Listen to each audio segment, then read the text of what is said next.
नमस्कार बच्चों। चलिए आज हम लेकर आ गए हैं नर्सिंग के कुछ इंपॉर्टेंट क्वेश्चन एक नए सेशन के साथ में। स्टार्ट करते हैं आज का first question. Question number first देखेंगे, what is the layer of tear film. Tear film में कितनी लेयर होती है पूछा जा रहा है आपका। तो ऑप्शन ए है 5, ऑप्शन बी है 3, ऑप्शन सी है 4, ऑप्शन डी है आपका 6। इसका करेक्ट ऑप्शन होगा ऑप्शन बी। देखिए टीयर फिल्म क्या होती है आपको बता दूं। सबसे पहले तो आई की एक लेयर होती है। टीयर मतलब होता है आपका, जैसे टीयरिंग समझते हो। टीयर मतलब क्या होगा कि जो आपकी आईज में नरिशमेंट आपका वाटरी फॉर्म या ऑयली फॉर्म, या बोलना चाहिए कि जब आपकी आईज में क्या होता है कि कोई प्रेशर पड़ता है, या मान लीजिए कि कभी मिट्टी हो गया, धूल गया, ऐसे मतलब आई क्योंकि सबसे सेंसिटिव होती है आपकी बॉडी में, तो कुछ भी पड़ता है तो वहाँ पे क्या होती है, टीयरिंग होती है। ठीक है। तो जो टीयर की लेयर होती है कितनी होती है, 3 टाइप्स की होती है। मैं बता दूं, सबसे पहले आपको ऑयली फॉर्म में होती है फर्स्ट, सेकंड होती है वाटरी फॉर्म में जो वाटर डिस्चार्ज होती है, थर्ड होती है आपका प्रोटीन लेयर होती है। जो टीयर फिल्म होती है प्रोटीन लेयर होती है, ध्यान रखिएगा। ठीक है, ये 3 लेयर होती है आपकी टीयर फिल्म। टीयरिंग मतलब होता है आपका किसी भी प्रकार की अगर आंखों में सबसे पहले तो जो ऑयल होगा तो उससे ऑयल डिस्चार्ज होगा आपका। टीयर मतलब होता है गिरना या फटना या डिस्चार्ज होना, समझ में आया। तो उससे डिस्चार्ज होता है, टीयरिंग होती है। ठीक है। ऑयली से क्या होगा, ऑयल निकलेगा आपका। ठीक है। और आपका वाटरी से क्या होगा, वाटर डिस्चार्ज होगा आपका, वाटरी फॉर्म डिस्चार्ज होगा। और प्रोटीन क्या करता है, प्रोटीन एक प्रकार का नरिशमेंट करता है आपकी आंखों में। समझ में आया। तो जो टीयर फिल्म होती कितनी होती है आपकी, 3 होती है। ध्यान रखिएगा कितनी होती है, 3 होती है। ठीक है। नेक्स्ट क्वेश्चन हम देखेंगे, in which following which not a disturbance of consciousness. इसमें से कौन सा लेवल है जो कॉन्शियस को डिस्टर्ब नहीं करता है। तो फर्स्ट है आपका इल्यूजन, हेलुसिनेशन, कंफ्यूजन, कोमा। आपको बता दें, क्वेश्चन को आपको समझना होगा। इसमें पूछा जा रहा है कि नॉट अ डिस्टर्बेंस, जो कॉन्शियस को डिस्टर्ब ही नहीं कर रहा है। तो इल्यूजन और हेलुसिनेशन और कंफ्यूजन जो होता है वो क्या करता है, डिस्टर्ब कर देता है। ठीक है, कॉन्शियस लेवल को। लेकिन जो कोमा की कंडीशन है वो तो कंडीशन ऑलरेडी क्या है, अनकॉन्शियस कंडीशन है। कैसी कंडीशन होती है, अनकॉन्शियस, अनकॉन्शियसनेस की कंडीशन होती है। इसमें पेशेंट तो कॉन्शियस रहता ही नहीं है, मतलब उसको पता ही नहीं है कि अब क्या करना है क्या नहीं, क्योंकि वो बेहोश की कंडीशन में होती है। कोमा क्या होती है, एक बेहोशी की कंडीशन होती है जिसमें पेशेंट खुद भी अवेयर नहीं होता है। टाइम, पर्सन, प्लेस, वो कहाँ है, किस कंडीशन में, उसको कुछ भी होश नहीं रहता है। तो जब पेशेंट बेहोश की कंडीशन में होती है वो क्या कहलाती है, आपकी कोमा कहलाती है। इल्यूजन और हेलुसिनेशन और कंफ्यूजन, इल्यूजन का मतलब मैंने आपको बताया था, ये दोनों क्या है, परसेप्शन डिसऑर्डर होते हैं। कौन से डिसऑर्डर होते हैं आपके, परसेप्शन डिसऑर्डर होते हैं। जिसमें से इल्यूजन में क्या होता है, स्टिमुलाई प्रेजेंट होता है। मैंने एग्जांपल बताया था, रोप, रस्सी जो होती है वो प्रेजेंट होती है, रस्सी को सांप समझता है वो। ठीक है। और हेल्यूसिनेशन में मैंने एग्जांपल बताया था घोस्ट, भूत प्रेत का, कि रियल में वहां पे कुछ रहता नहीं लेकिन उसको लगता है कुछ ना कुछ वहां पे है। कंफ्यूजन की बात करें तो पर्सन क्या रहता है, हर टाइम कंफ्यूज रहता है कि उसको क्या राइट है क्या रॉन्ग है, उसको कुछ पता नहीं रहता, किस टाइम पे उसको क्या करना है क्या नहीं करना है उसको कुछ समझ में नहीं आता है। वो कंफ्यूजन की कंडीशन कहलाती है। समझ में आया। तो ये होता है आपका क्वेश्चन, क्या था आपका, not a disturbance of conscious. ये तीनों कंडीशन क्या करती है, डिस्टर्ब करती है कॉन्शियस लेवल को। लेकिन आपकी जो कोमा की कंडीशन है वो क्या करती है, वो कोई भी इसमें डिस्टर्बेंस का जो मैटर है वो होता ही नहीं है, क्योंकि कोमा ऑलरेडी क्या होती है, अनकॉन्शियस की कंडीशन होती है। समझ में आया। तो इसका करेक्ट ऑप्शन होगा ऑप्शन डी। नेक्स्ट क्वेश्चन हम देखेंगे, लेयर ऑफ कॉर्निया। कॉर्निया की जो लेयर होती है कितने टाइप्स की होती है। तो इसका करेक्ट ऑप्शन, सबसे पहले तो अभी मैं इसके पहले जो टीयर फिल्म बताई वो भी एक आई की लेयर होती है, टीयरिंग लेयर होती है जिसको हम बोलते हैं डिस्चार्ज लेयर। और यहाँ पे जो कॉर्निया लेयर होती है, कॉर्निया एक ट्रांसप्लेसेंटल पार्ट होती है आई की। क्या होती है, ट्रांसप्लेसेंटल पार्ट जो होती है, ये क्या होता है, ट्रांसप्लेसेंटल पार्ट क्यों होती है, क्योंकि कॉर्निया एक ऐसा जो लेयर होता है आंखों में, आप इसको ट्रांसप्लांट कर सकते हो। कोई भी पेशेंट अगर डेथ भी हो जाती है तो उसका पूछा भी जाता है क्वेश्चन में कि आई का ऐसा कौन सा पार्ट है, हमारी आंखों का ऐसा कौन सा पार्ट है जिसको हम ट्रांसप्लांट कर सकते हैं। जिसका करेक्ट ऑप्शन होता है ऑप्शन कॉर्निया। समझ में आया। कॉर्निया ऐसा क्यों बोला गया इसको, क्योंकि कॉर्निया में क्या नहीं होता है, ब्लड वेसल्स नहीं होती है। और ब्लड वेसल्स नहीं होती तो वहाँ पे ब्लड का किसी प्रकार का सप्लाई नहीं होता है। और ये हमेशा जो हमारी पेंडाइमल सेल्स होती है, जो नर्व होती है, ब्रेन की जो नर्व होती है, उससे क्या होती है, नरिशमेंट होती है। ठीक है। कॉर्निया क्या होता है, ब्रेन की नर्व सेल से नरिशमेंट होता है, इनको पूरा न्यूट्रिशन मिलता है। और इसमें किसी प्रकार की ब्लड वेसल्स नहीं होती है, इसलिए क्या होता है, इनको पेन, इसमें क्या होता है, इसको निकालने के टाइम पर ये हम क्या कर सकते हैं, ट्रांसप्लांट कर सकते हैं। क्योंकि ब्लड वेसल नहीं है तो ये डेड नहीं होती है। ठीक है। ये खराब नहीं होती है आपकी। तो इसमें पूछा जा रहा है आपकी आंखों में जो पाया जाता है कॉर्निया वो खराब नहीं होता, ठीक है। तो कॉर्निया कितने की जो लेयर होती है, कितनी लेयर की बनी होती है कॉर्निया, तो इसका करेक्ट ऑप्शन होगा ऑप्शन बी। लेकिन टोटल लेयर होती है कॉर्निया की 6, ध्यान रखिएगा, टोटल लेयर होती है कॉर्निया की 6। मैं 2 नाम बता देती हूँ, लेकिन आपको 4 इसके नाम कमेंट्स करके बताना होगा, क्योंकि मैं सारे अगर आपको बता देती हूँ तो आपको कुछ वर्क तो करना ही नहीं पड़ता, इसलिए इस बार आपको बताना होगा। एक होता है इपिथीलियम, एक होता है एंडोथेलियम। क्या होता है? फर्स्ट इपिथेलियम और दूसरा होता है आपका एंडोथेलियम। एंडोथेलियम, ठीक है, इपिथेलियम और एंडोथेलियम। तो ये हो गया लेयर ऑफ कॉर्निया। कॉर्निया की 6 लेयर होती है, लेकिन इस ऑप्शन में नहीं दिया गया है, तो आपको इसका करेक्ट ऑप्शन बताना होगा ऑप्शन बी। ध्यान रखिएगा, आपको ज़्यादा वाला आंसर नहीं बताना। अगर 7 दिया तो 7 लगा के मत आइएगा, उसके अंडर में, उसके बिटवीन में जो आंसर रहेगा वही आपको बताना होगा। समझ में आया? तो 6 होती है टोटल, लेकिन इस ऑप्शन के अकॉर्डिंग आपको 5 बताना होगा। देन इसके बाद हमारा नेक्स्ट क्वेश्चन है, Graves disease is hyperthyroidism, hypothyroidism, euthyroidism, none of these. तो ग्रेव्स डिसीज तो जान लीजिए क्या होती है। ग्रेव्स डिसीज में थायराइड हार्मोन्स का लेवल क्या होता है? इंक्रीज हो जाता है, बढ़ जाता है।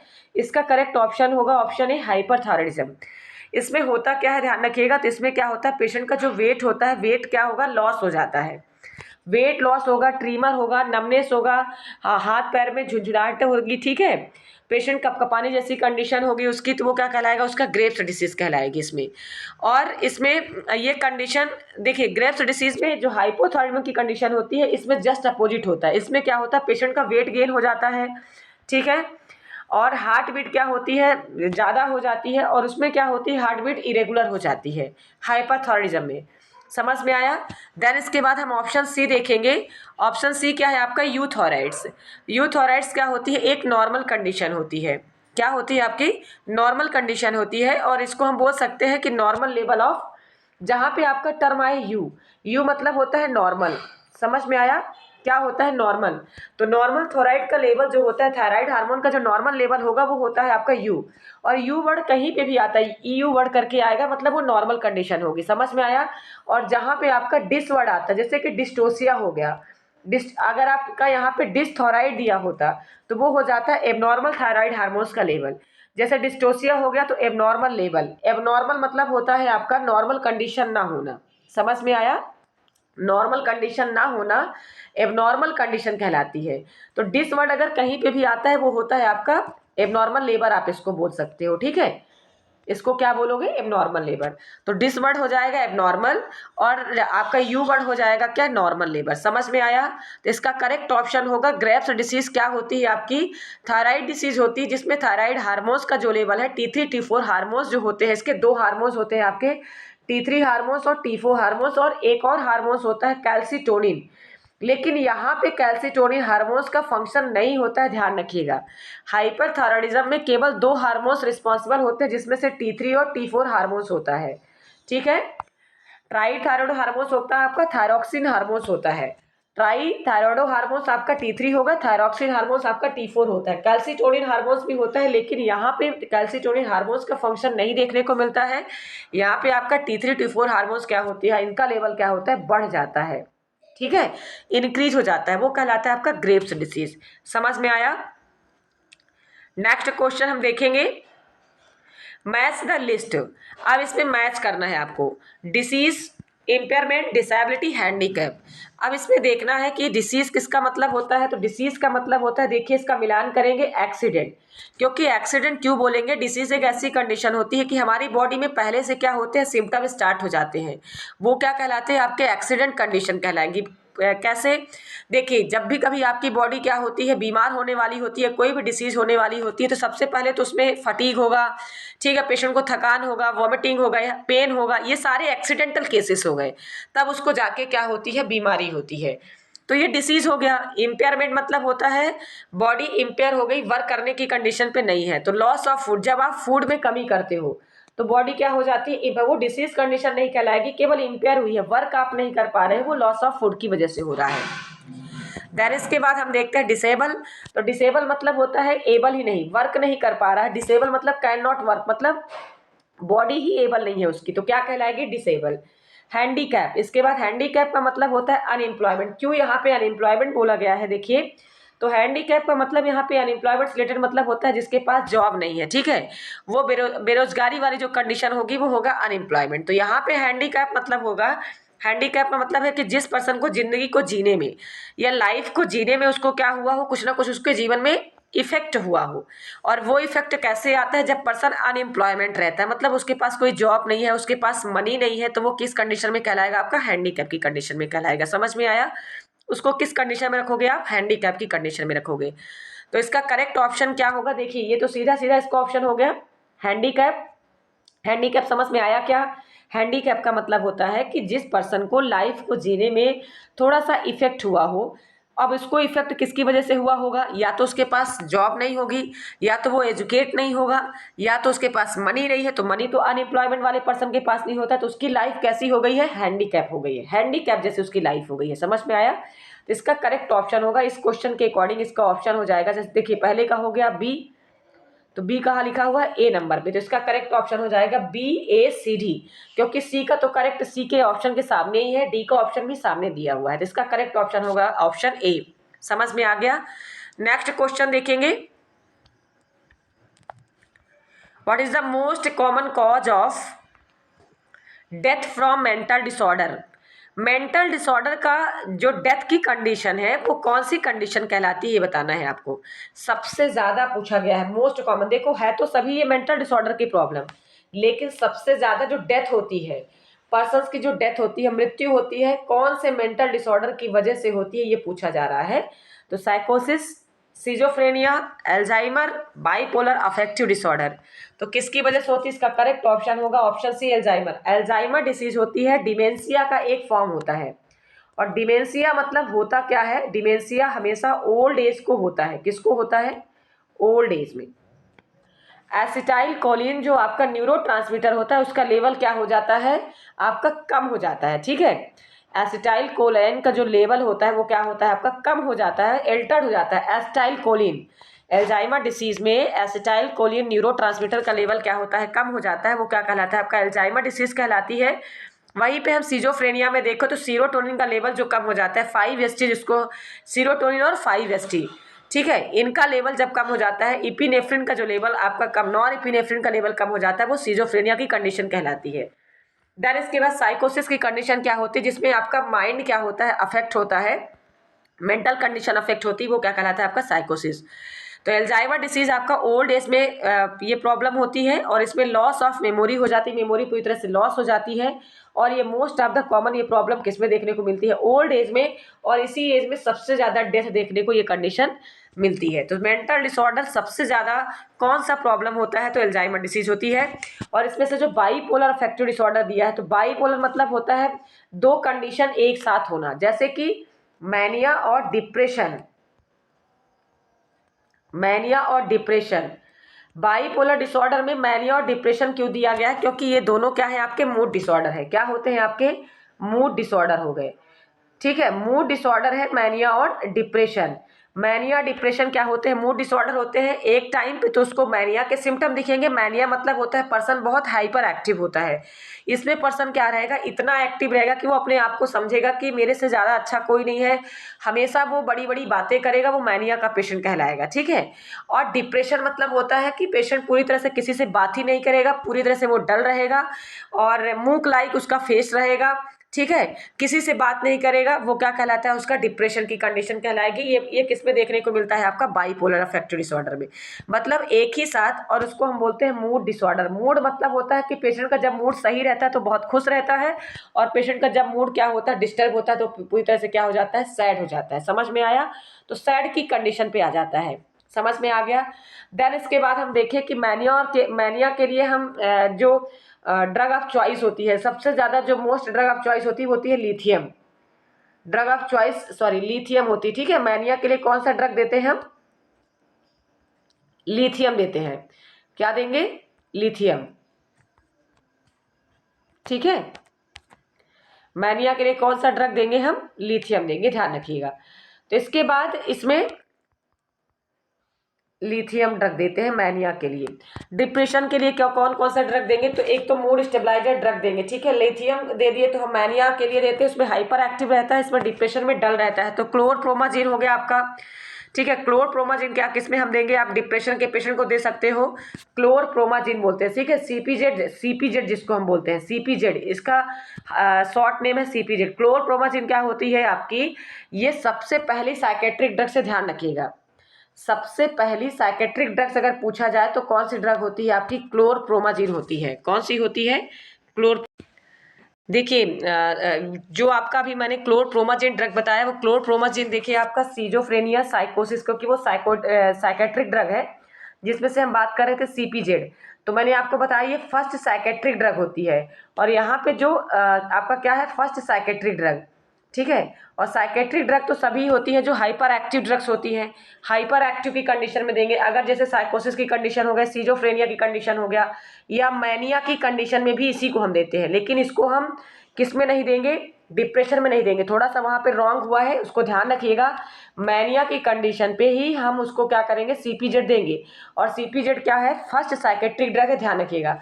जो डिप्रेशन में होता है, तो डिप्रेशन का जो ड्रग आप चॉइस है, मैनिया का तो लिथियम हो गया, लेकिन सीपीजेड भी दे सकते हैं। जो डिप्रेशन हो गया, डिप्रेशन का ड्रग आप चॉइस क्या होती है, देखिए बाईपोलर मैंने क्यों बताया, बाई मतलब होता है दो, दो कंडीशन, बाई मतलब यूनिपोलर अगर होता तो वन कंडीशन, और बाई हो गया मतलब टू कंडीशन, मतलब मैनिया और डिप्रेशन। तो मैनिया में हमने क्या दे दिया, लिथियम दिया, लिथियम के साथ साथ हम सीपीजेड भी दे सकते हैं, लेकिन सबसे फर्स्ट प्रायोरिटी होगी लिथियम की और सेकंड सीपीजेड की आएगी। डिप्रेशन में हम देते हैं ड्रग ऑफ चॉइस है फ्लुओक्सेटिन, फ्लुओक्सेटिन, फ्लोक्सेटिन जो ड्रग्स होती है वो होती है आपके डिप्रेशन के लिए दी जाती है। ध्यान रखिएगा, drug of choice for depression के लिए कौन सी ड्रग्स देते हैं हम, फ्लोक्सेटिन। तो ड्रग्स के नाम याद करके रखिएगा, क्योंकि साइकेट्रिक में ड्रग्स भी पूछा जाता है कि ड्रग ऑफ चॉइस इसके लिए क्या देते हैं। तो इसका करेक्ट ऑप्शन होगा, सबसे ज़्यादा मेंटल डिसऑर्डर अल्जाइमर डिसीज में देखने को मिलती है। अब देखिए ये क्वेश्चन इजी तो बहुत है, लेकिन इसको आपको समझ के आंसर देना होगा। As a nurse working in the immunization unit, what the dose of BCG will be administered to a 4-month-old infant who has not taken BCG at birth। अब इसमें पूछा क्या जा रहा है, एक नर्स है जो वर्क कर रही है इम्यूनाइजेशन यूनिट में, ठीक है, उसको बीसीजी का डोज लगना देना है, किसको एडमिनिस्टर्ड करना है, 4 मंथ के ओल्ड इन्फेंट को, किसको, 4 मंथ के ओल्ड इन्फेंट को। यहाँ पे क्वेश्चन पे जाइएगा, 4 महीने का एक बच्चा है, इन्फेंट है, उसको देना है, उसने बीसीजी का बर्थ में नॉट टेकन, वैक्सीन नहीं लगवाया है, तो उसको कितने ml हमको वैक्सीन देना है। तो आप बताइए, सबसे पहले मैंने आपको बताया था कि एट बर्थ अगर देता है, खाली अगर पूछता एट बर्थ, इसका करेक्ट ऑप्शन हो जाता ऑप्शन ए, लेकिन यहाँ पे क्वेश्चन घुमा दिया, यहाँ पे क्या बोल दिया, 4 मंथ में, 4 महीने का अगर बच्चा है। यहाँ पे देखिए यही छोटी छोटी चीजें होती हैं कि जो बच्चे गलतियां करके आ जाते हैं, जानते हुए भी उनसे गलती हो जाती है, ठीक है।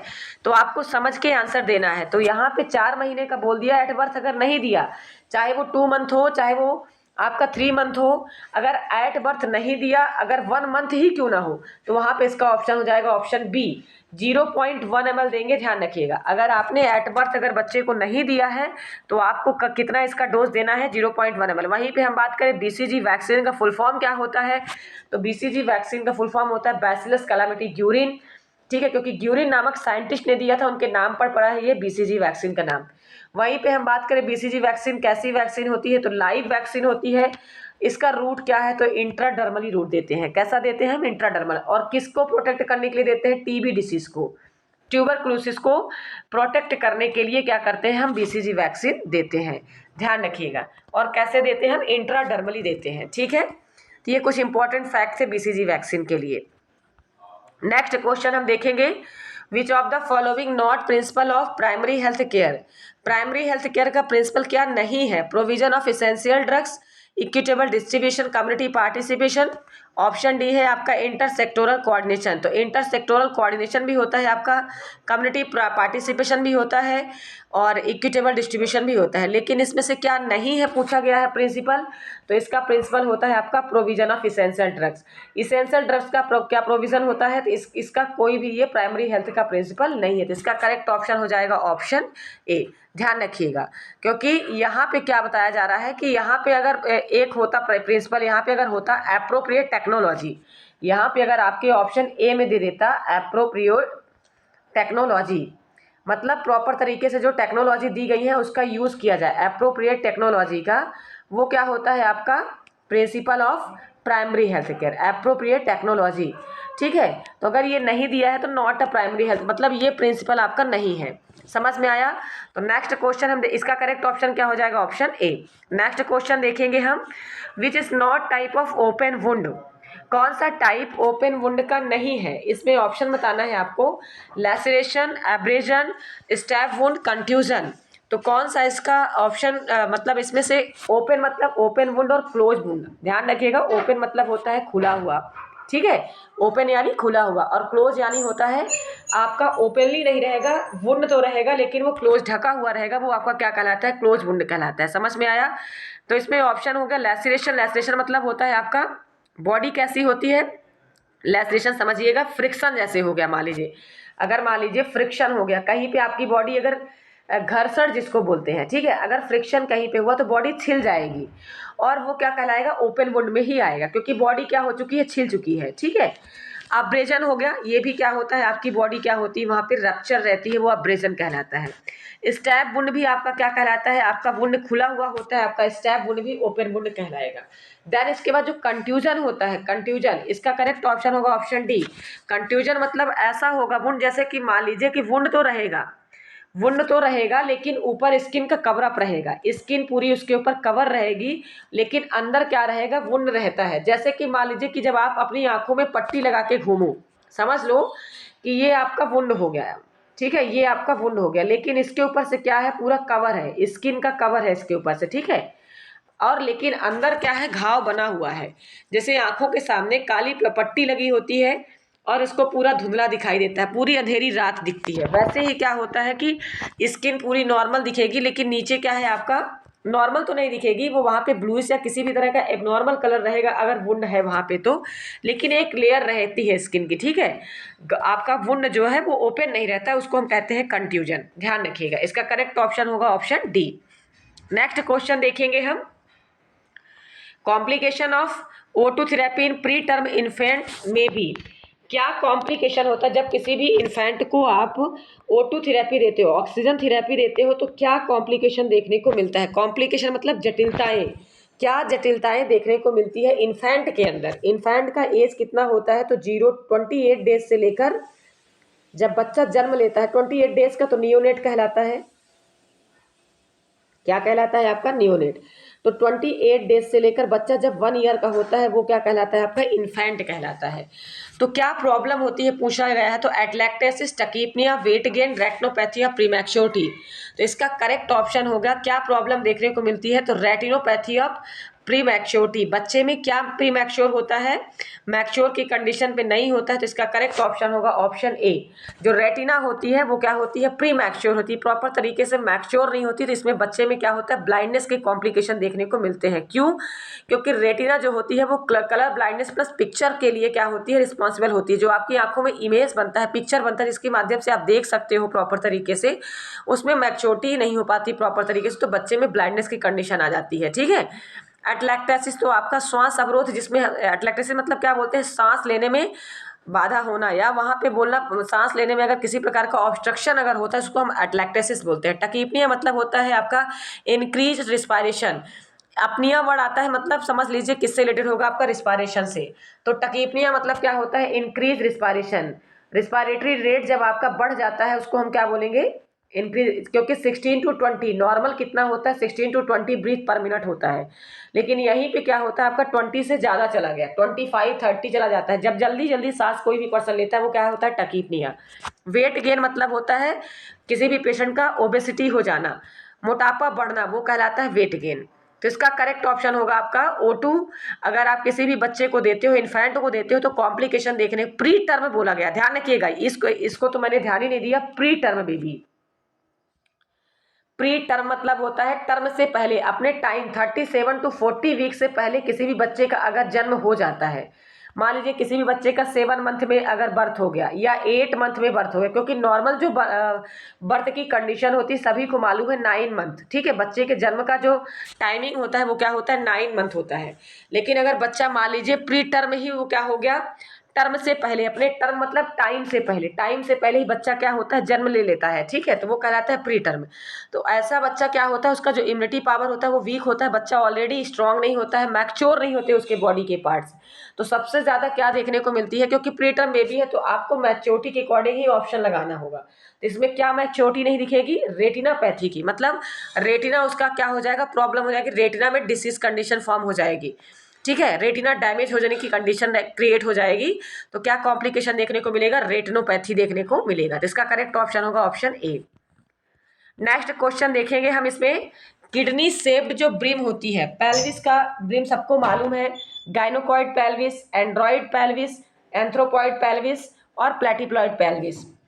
तो गायनोकॉइड पेल्विस सभी को मालूम है, जो फीमेल पेल्विस होती है उसको हम गायनोकॉइड बोलते हैं, और जो आपका मेल पेल्विस होता है आपका एंड्रॉइड पेल्विस होता है।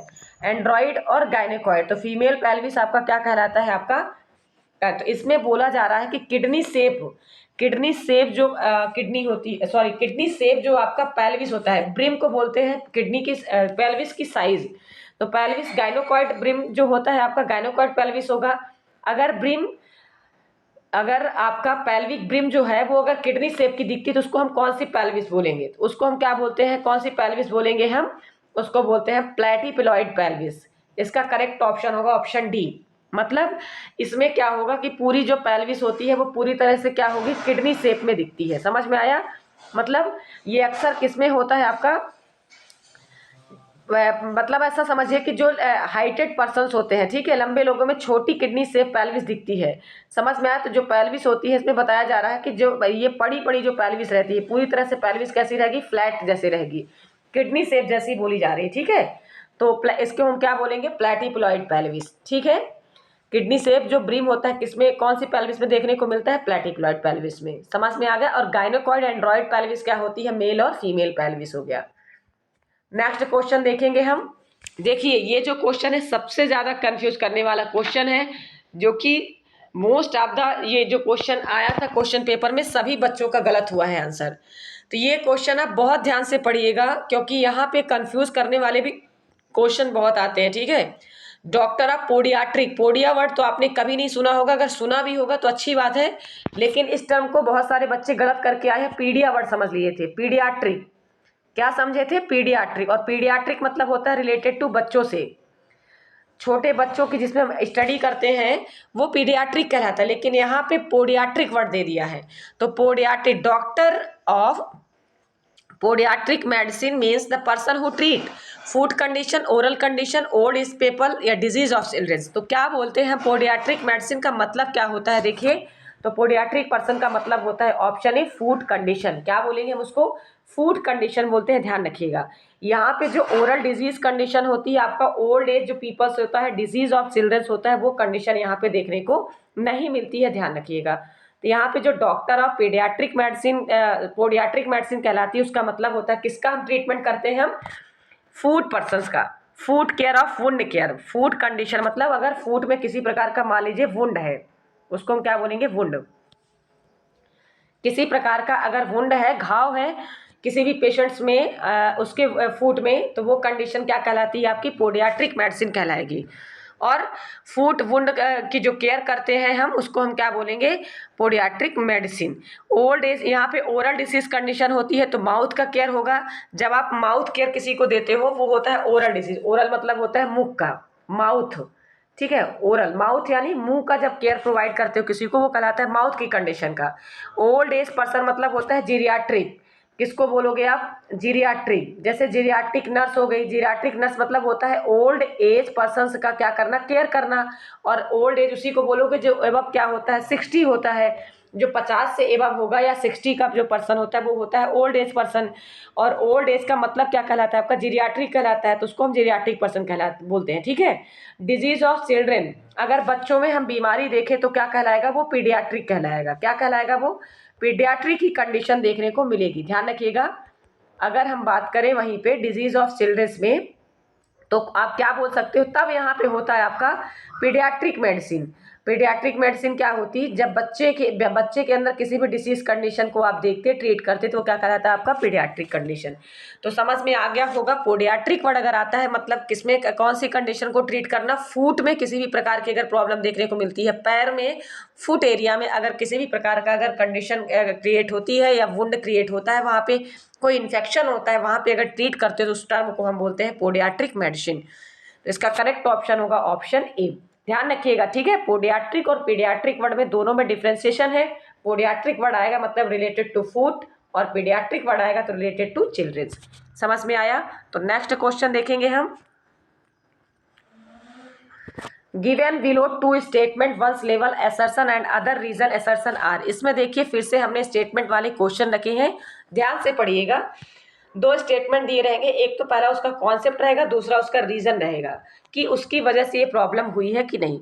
तो metastasis of breast carcinoma is found in axillary lymph node. Reason क्या है, कैंसर सेल्स क्या होती है आपकी, कैंसर सेल है property to travel through lymphocyte, ठीक है, लिम्फेटिक कंडीशन। तो सभी को मालूम है मेटास्टेसिस, सभी को मालूम है बिनाइन और मैलिग्नेंट जो ट्यूमर्स होते हैं। तो आपका जो ब्रेस्ट कार्सिनोमा होता है वो एक मैलिग्नेंसी ट्यूमर्स हो गया, जो कि सबसे पहले कहाँ पे मेटास्टेसिस मतलब फैलता कहाँ पे है, लिम्फ नोड को अफेक्ट करता है। किसको अफेक्ट करेगा, लिम्फ नोड को। और लिम्फेटिक सिस्टम से होकर आपका कहाँ पे होगा, ऑल ओवर बॉडी में क्रिएट होगा ये इन्फेक्शन। तो देखिए इसमें क्या बोला जा रहा है कि ये तो जो इसका ऑप्शन फर्स्ट दिया है metastasis of breast carcinoma found in auxiliary lymph node, तो कहाँ पे प्रेजेंट होता है आपका, ऑक्सिलरी लिम्फ नोड में प्रेजेंट होता है ब्रेस्ट कार्सिनोमा। देन इसके बाद आपका जो कैंसर सेल बोला गया है travel through the lymphatic system, तो ये भी आपका सही है क्योंकि वो पूरे लिम्फेटिक सिस्टम में क्या करता है, ट्रेवल करता है। ट्रेवल मतलब एक जगह से दूसरी जगह पर जाना। तो इसका करेक्ट ऑप्शन क्या होगा, देखिए एक चीज आपको ध्यान रखना है कि जो कार्सिनोमा होता है, कार्सिनोमा लिम्फेटिक सिस्टम को फैलाता है, ठीक है। कार्सिनोमा इस वर्ड को समझिएगा, जो कार्सिनोमा, दो कैंसर में आपने ओमा वर्ड आपने हर जगह सुना होगा, और ओमा वर्ड अगर कहीं आता है रिलेटेड टू ट्यूमर और tumour related to cancer. Tumour मतलब होता है गांठ बन जाना, और ओमा वर्ड अगर आता है वो होता है ट्यूमर, ट्यूमर मतलब होता है कैंसर बन जाना। देन वहीं पे हम बात करते हैं सार्कोमा। सार्कोमा मतलब क्या कहलाता है, ब्लड में कैंसर फैलना। ब्लड में जब कैंसर फैलता है वो कहलाता है आपका सार्कोमा। क्या कहलाता है, सार्कोमा, ब्लड में कैंसर फैलना। अब कार्सिनोमा क्या होता है, लिम्फेटिक सिस्टम में जब होता है, लिम्फ नोड में जब कैंसर फैलता है वो होता है आपका कार्सिनोमा। दोनों में डिफ्रेंसिएशन ध्यान रखिएगा। आज थोड़ा सा मेरे को गले में प्रॉब्लम हो रही है, ठीक है, तो थोड़ा सा पेन भी हो रहा है, इसलिए मैं क्लासेस थोड़ा सा ले नहीं पा रही इस वजह से। लेकिन फिर भी मैं आप लोगों के लिए इतना कोशिश कर रही हूँ कि मैं आप लोगों के लिए क्लास डेली ले सकूँ। आज थोड़ी सी तबीयत भी मेरी ठीक नहीं थी, फिर भी मैं बहुत कोशिश करके ये क्लास ले रही हूँ आप लोगों के लिए, क्योंकि बच्चों का कहना है कि हम डेली एक क्लास रखें, तो हमें भी अच्छा लगता है कि बच्चे अगर ऐसा रिस्पॉन्स करते हैं, उनको चाहिए क्लास, तो हम भी चाहते हैं कि बच्चों से ज़्यादा ये कंटेंट हम उनको दे सकें, ताकि उनका रिवीजन भी होता रहे और बच्चे आने वाले एग्ज़ाम में ज़्यादा से ज़्यादा बच्चे वहाँ से निकले, ठीक है। तो आप लोग अच्छे से पढ़िएगा।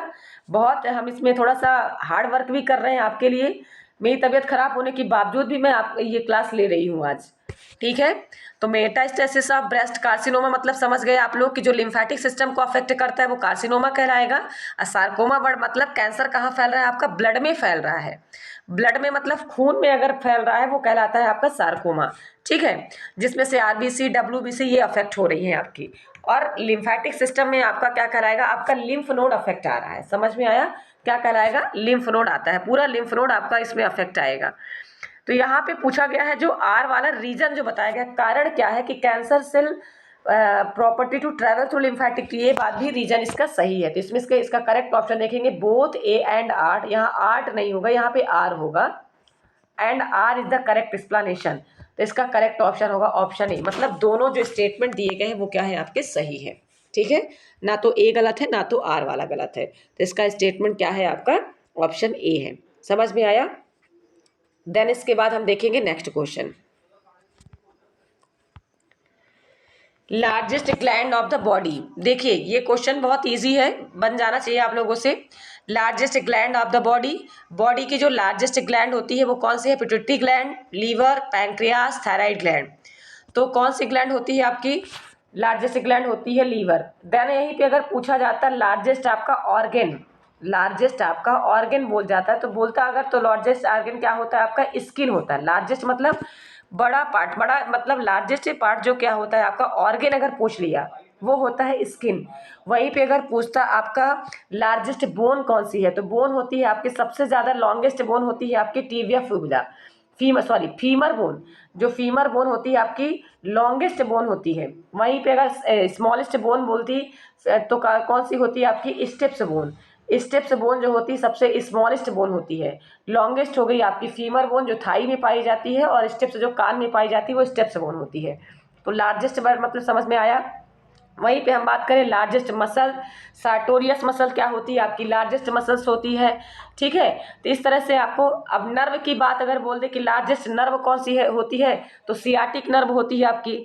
नर्व अगर पूछा जाए लार्जेस्ट, यहाँ पे नर्व अगर बोल दे, मैं सारे क्वेश्चन देखिए अलग अलग करके बता रही हूँ लेकिन सब है लार्जेस्ट। लार्जेस्ट बोन, लार्जेस्ट आपका nerve, largest muscle, largest organ, largest gland, तो ग्लैंड लीवर हो जाएगा, ऑर्गेन स्किन हो जाएगा, नर्व हो जाएगी आपकी सियाटिक नर्व। लेकिन यहीं पे अगर क्रैनियल नर्व पूछ ले कि लार्जेस्ट क्रैनियल नर्व क्या होता है, तो क्रैनियल नर्व होता है वैगस नर्व। वहीं पे पूछ ले आपका क्रैनियल नर्व के अलावा लार्जेस्ट जैसे कि बोन पूछ लिया तो फीमर छोटी हो गई, तो आपका स्टेप्स मसल्स आपका क्या हो जाएगा आपका सार्टोरियस मसल्स हो गया। तो इस तरह से कुछ कुछ ऐसे इंपॉर्टेंट फैक्ट है जो कि आपको इनका एनाटॉमी सब कुछ जानना है आपको। तो क्या क्या होता है, क्या लार्जेस्ट क्या स्मॉलेस्ट पार्ट होता है बॉडी में, आप जब इसको रीड करोगे तो आपको समझ में आएगा। देन इसके बाद हम देखेंगे मास्टर ग्लैंड क्या होती है, तो पिट्यूटरी ग्लैंड होती है आपकी। ठीक है, पैंक्रियास हो गया। पैंक्रियास में क्या होता है आपका जो अल्फा बीटा गामा सेल्स होती है, इसमें से जो आपका पैंक्रियास में जो इंसुलिन हार्मोन्स होता है वो बीटा सेल से होता है। आपका जो ग्लूकेगॉन हो गया अल्फा सेल से हो गया आपका। ठीक है, तो अल्फा बीटा गामा, गामा से हो गया सोमैटोस्टैटिन हार्मोन्स हो गया आपका। ये सारे हार्मोन्स जो रिलीज होते हैं सबसे ज़्यादा, तो क्या होता है अगर इसमें पूछा जाए आपका पैंक्रियास जो होता है, तो एक्सोक्राइन जो ग्लैंड्स होती है आपकी पैंक्रियास कहलाती है। ठीक है, थायराइड ग्लैंड हो गई आपका, तो थायराइड ग्लैंड क्या होता है आपका T3 T4 हार्मोन्स के रिस्पॉन्सिबल होता है। हाइपोथायराइड ग्लैंड्स हो गई। तो इन सभी का क्या होता है कुछ ना कुछ इंपॉर्टेंट फंक्शन देखने को मिलता है। तो पिट्यूटरी ग्लैंड तो मास्टर ग्लैंड होती है, क्योंकि जितने भी हार्मोन्स हमारी बॉडी में सीक्रेट होते हैं वो किससे होते हैं आपके पिट्यूटरी ग्लैंड से होते हैं। ठीक है, सीक्रेट होने वाले हार्मोन्स क्या होते हैं पिट्यूटरी। लेकिन जो बनते हैं, ध्यान रखिएगा, जो बनते हैं तो कहाँ से बनते हैं आपके हाइपोथैलेमस से बनते हैं। बनने का काम करते हैं हाइपोथैलेमस से, और प्रोड्यूस होने का काम करते हैं पिट्यूटरी ग्लैंड से। मतलब वहाँ से निकलते हैं, प्रोड्यूस कहाँ से होते हैं आपके पिट्यूटरी ग्लैंड से। समझ में आया। तो ध्यान रखिएगा, ये सारे क्वेश्चन बहुत इंपॉर्टेंट है। नेक्स्ट क्वेश्चन देखेंगे, मैच द फॉलोइंग। अब इसमें मैच करना है आपको। फ्रैक्चर, ग्रीन स्टिक, सबसे ज़्यादा मोस्ट कॉमन ऑफ चिल्ड्रंस में पाए जाने वाला जो फ्रैक्चर्स होता है बच्चों में, ध्यान रखिएगा, बच्चों में जो पाया जाने वाला फ्रैक्चर होता है उसका नाम होता है ग्रीन स्टिक। क्यों बोला गया है, क्योंकि बच्चों की जो बोन्स होती है बहुत सॉफ्ट होती है। देखिए सॉफ्ट कैसे, क्योंकि बच्चों का ग्रोथ और डेवलपमेंट होता है, उस कंडीशन में बच्चे की जो बोन होती है प्रॉपर मैच्योर तो रहती नहीं है, वो काफ़ी सॉफ्ट होती है। तो बच्चों में अगर फ्रैक्चर भी होता है तो वो टूटती नहीं है, केवल वो मुड़ जाती हैं। जैसे अगर मान लीजिए ये बोन हो गई, सीधी बोन हो गई। अब बच्चे की बोन काफ़ी मुलायम, मतलब इतने भी मुलायम नहीं होती, फिर भी क्या होती है एडल्ट के कंपेयर में वो थोड़ी सी सॉफ्ट होती है, तो वो क्या होती है बैंड हो जाती है इस तरह से। एक ग्रीन स्टिक मतलब हरी लकड़ी, ग्रीन स्टिक मतलब हरी लकड़ी लेके आओ और उसको आप तोड़ने की कोशिश करो तो वो नहीं टूटती, वो वहीं से मुड़ जाएगी। उसी प्रकार जो ग्रीन स्टिक जो फ्रैक्चर का नाम दिया गया है वो बच्चों में बोला गया है कि ये फ्रैक्चर मोस्ट ऑफ द किस में देखने को मिलता है, बच्चों में देखने को मिलता है कि इसमें बोन्स टूटती नहीं है, बोन वहां से क्या होती है मुड़ जाती है, वो ग्रीन स्टिक फ्रैक्चर कहलाएगा। समझ में आया। वहीं पे हम बात करें स्ट्रेन, तो मसल इंजुरी, मसल्स में जब इंजुरी होती है, स्ट्रेन मतलब होता है बांधना। ठीक है, मसल्स में जब इंजुरी हो गई तो स्ट्रेन लगाया जाता है ताकि मसल्स का जो पेन होता है उससे रिलीफ मिले, तो उसको हम बोलते हैं स्ट्रेन। ठीक है, देन इसके बाद ब्रूसिंग, ब्रूसिंग मतलब होता है ब्लूइश डिस्कलेशन ऑफ स्किन। स्किन में मान लीजिए किसी प्रकार का वुंड हुआ, ट्रोमा हुआ, तो स्किन की कलर क्या होती है वहाँ पे चेंज हो जाती है, क्योंकि वहाँ पे ब्लड क्लॉट हो जाता है, ब्लड क्लॉट होने से स्किन का कलर क्या हो जाएगा चेंज हो जाएगा, और ऑक्सीजन की डिफिशियंसी होगी जिससे वहाँ स्किन का कलर कैसा हो जाएगा ब्लूइश डिस्कलेशन की स्किन दिखेगी। समझ में आया। तो ये हो गया ब्रूसिंग। फिर डिस्कलरेशन, डिस्कलरेशन मतलब होता है आपका डिसकलरेशन नहीं होगा, ध्यान रखिएगा यहाँ पे थोड़ा सा मिस्टेक है, डिसलोकेशन होना चाहिए। कलरेशन मतलब तो कलर से हो जाएगा ना, डिसलोकेशन। और अगर डिसलोकेशन वर्ड अगर दिया है तो समझना रिलेटेड टू आपका ज्वाइंट से, जैसे डिसलोकेट ऑफ द ज्वाइंट, तो डिसलोकेट ऑफ द आपका बोन्स हो, जैसे बोन मान लीजिए अगर फ्रैक्चर होता है तो आपकी बोन्स क्या होती है, एक जगह से दूसरी जगह पे लोकेट हो जाती है। मान लीजिए ये बोन हो गई, ठीक है, पैर की आपकी दो बोन हो गई, अगर यहाँ से मान लीजिए ये बोन टूट जाती है तो ये बोन यहाँ से आके इधर आ गई, ठीक है, यहाँ से आके मुड़ गई, ठीक है, तो वो डिसलोकेट हो गई, मतलब अपने नॉर्मल एरिया से हट के दूसरी एरिया में क्या हो गई, फिक्स हो चुकी है। तो इस तरह से हम क्या बोलेंगे, डिसलोकेशन। यहाँ पे होना चाहिए लोकेशन, ठीक है, डिसलोकेशन, ये सी ओ नहीं होगा। अगर बोन्स क्या होती है, डिसलोकेट हो जाती है जाके किसी दूसरे एरिया पे, ठीक है, फ्रैक्चर के बाद, उससे बोलते हैं हम डिसरप्शन ऑफ ज्वाइंट, अपने ज्वाइंट वाले एरिया से। मान लीजिए ये बोन्स है आपका और अपने ज्वाइंट्स वाले एरिया से, इस वाले एरिया से क्या होती है, वो डिसलोकेट हो जाती है, दूसरी एरिया में जाके फिक्स हो जाती है, तो वो क्या कहलाएगा आपका, डिसरप्शन ऑफ ज्वाइंट। मतलब ज्वाइंट क्या हो जाती है, जो संधि होती है वो डिसरप्ट हो जाती है। समझ में आया? जो ज्वाइंट का जोड़ होता है वो क्या होता है, बोन्स का जो जोड़ होता है उसको तो हम ज्वाइंट बोलते हैं, तो अपने नॉर्मल प्लेस से हटके क्या होती है, दूसरे उसमें अटैच होती है, तो इसका करेक्ट ऑप्शन होगा। देखिए इसमें ABCD हमने नहीं दिया, इसका सही इसका सीधा सीधा आंसर दिया हुआ था, तो मैंने डायरेक्ट इसका आंसर दे दिया है। इसका करेक्ट आंसर हो जाएगा ABCD। समझ में आया? क्योंकि इसका सीधा सीधा आंसर दिया हुआ है, ठीक है, इसमें कोई हेर फेर नहीं है। चलो नेक्स्ट क्वेश्चन देखेंगे। चलिए ठीक है, आज का सेशन इतना ही। और आज का सेशन कैसा लगा, ज़्यादा से ज़्यादा लोगों को शेयर करिए। और जिन बच्चों को अगर क्वेश्चन पेपर में या किसी भी क्वेश्चन में अगर डाउट हो रहा है तो हमें कमेंट्स करके ज़रूर बताइए।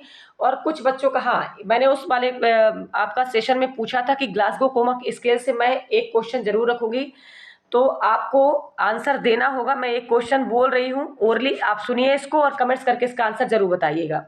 ग्लासगो कोमा स्केल्स में अगर किसी भी पर्सन का स्कोरिंग 3 आता है, ग्लासगो कोमा स्केल में किसी भी पर्सन का स्कोरिंग अगर 3 आएगा, तो क्या पर्सन कॉन्शियस लेवल पे आएगा, अनकॉन्शियस लेवल पे आएगा, या ब्रेन डेड की कंडीशन जाएगी, कोमा की कंडीशन जाएगी, तो क्या कंडीशन क्रिएट होगी ये आपको बताना है। उसमें इसका करेक्ट आंसर देके आपको कमेंट्स के थ्रू हमको बताना है, ठीक है।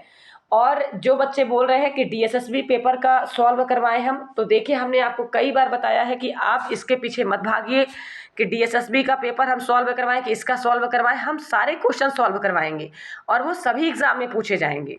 हमारा ये कहना है कि कोई भी क्वेश्चन कहीं से पूछे, आपको वो उसका आंसर बनना चाहिए। तो आप इसमें परेशान मत होइए, मेरी पूरी कोशिश है कि मैं आपको सारा कंटेंट दूँ, ठीक है। तो ज़्यादा से ज़्यादा लोगों को शेयर करिएगा, लाइक करिएगा, और कैसा सेशन लगा ये भी आप बताइएगा। और इसके पहले मैं कुछ बच्चों को बता दी थी इसके पहले भी कि मेरा एक थ्योरी क्लास है, उसको ज़्यादा से ज़्यादा आप लोग वॉच करिए, क्योंकि मैं जितने भी अभी कंटेंट आगे भी पढ़ाने वाली हूँ उसमें से सारे क्वेश्चन उसमें रखूँगी, ताकि आप लोग उसमें से पढ़ के अपना जो भी थ्योरी क्लास भी है उसको भी आप क्लियर आउट करते जाइए। तो जो डाउट होगा आपका, जैसे कि जो आपका MCQ बेस्ड क्वेश्चन आते हैं, तो जो डाउट रहेगा तो आप उसमें आप क्लियर कर सकते हो। तो अभी तो मैं गायनिक का ले रही हूँ, इसके बाद मैं साइकेट्री का स्टार्ट करूँगी। तो अभी आप लोग कंटिन्यूएशन में पढ़ाई करके रखिए, और ये मत भागिए कि ये क्वेश्चन मैम सॉल्व करवाइए कि ये क्वेश्चन सॉल्व करवाइए, सारे क्वेश्चन मैं सॉल्व करवाऊंगी।